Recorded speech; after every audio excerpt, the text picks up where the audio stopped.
இவ்வளவு கேவலமான ஒரு முதலமைச்சரை தமிழகம் மட்டுமல்ல இந்திய வரலாறே பெற்றது கிடையாது.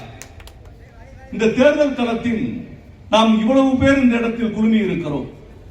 வருகிற தேர்தலில் எப்படி பணி செய்ய வேண்டும் என்பதற்கு நாம் தேர்தல் வேலை செய்துதான் மீண்டும் திராவிட முன்னேற்ற கழகம் வெற்றியை பெற வேண்டுமா என்று சொன்னால் உறுதியாக கிடையாது.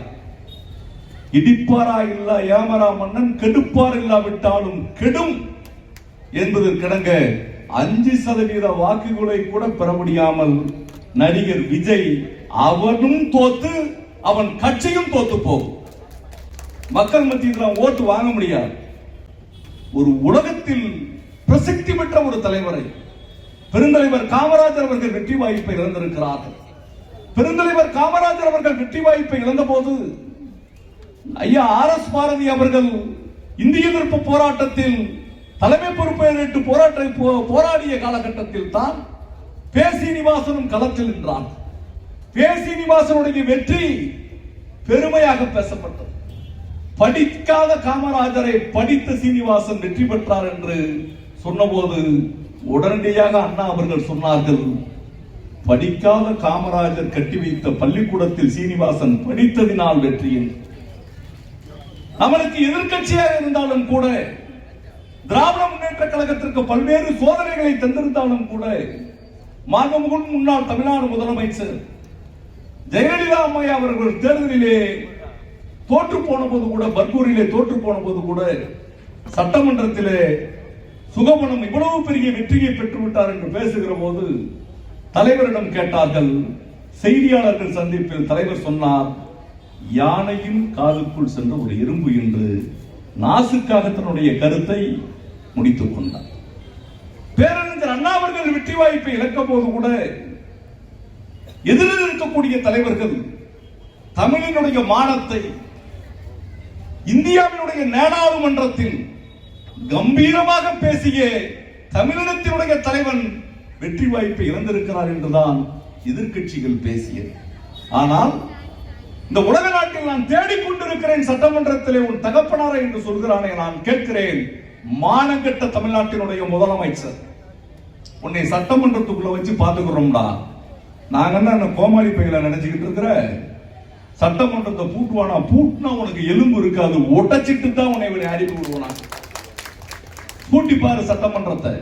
யார் ஓடுனது? அரெஸ்ட் பண்ணிடுவான்னு சொல்லி நைட்டோட நைட்டா நீ தான் கேரா வேணல யாரை வச்சுக்கிட்டு நீ ஓடுன கரூர்ல இருந்து. நாங்க ஒன்னும் பயந்து ஓடல. சட்டமன்றத்தில் நாங்க பயந்து ஓடணுமா? பேயடிச்சவங்க மாதிரி சட்டமன்றத்தில் உட்கார்ந்துகிட்டு இருந்தார் தமிழ்நாட்டினுடைய முதலமைச்சர். குத்து புரோட்டா போட, என்னடா குத்து புரோட்டா போட, உன்னை மாதிரி ஆயிரக்கணக்கான புரோட்டாக்களை நாங்க பார்த்திருக்கிறோம்.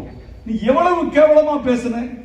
என்ன விவசாய பெருங்குடி மக்களே, சிஎம் சார், என்ன தேர்தல் வாக்குறுதியை நீங்கள் கொடுத்தீர்கள்? எல்லா விவசாயியும் விவசாயி தானே? 100 ஏக்கர் விவசாயம் பண்ற விவசாயி தான். 1 ஏக்கர் விவசாயம் பண்றவங்க அது என்ன 5 ஏக்கருக்கு தள்ளுபடி பண்ற, 5 நகைக்கு தள்ளுபடி பண்ற.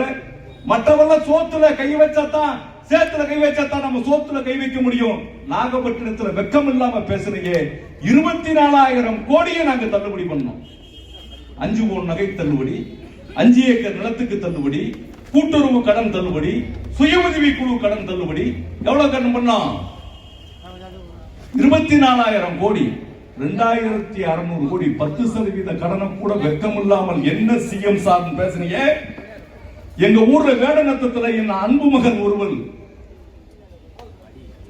ஏதோ ஒரு சுயநினைவு இல்லாத ஒருத்தரால் கற்பழிக்கப்பட்டு அவள் இறந்து போய்விட்டால் இந்த இடத்துல என்ன பேசுறேன்?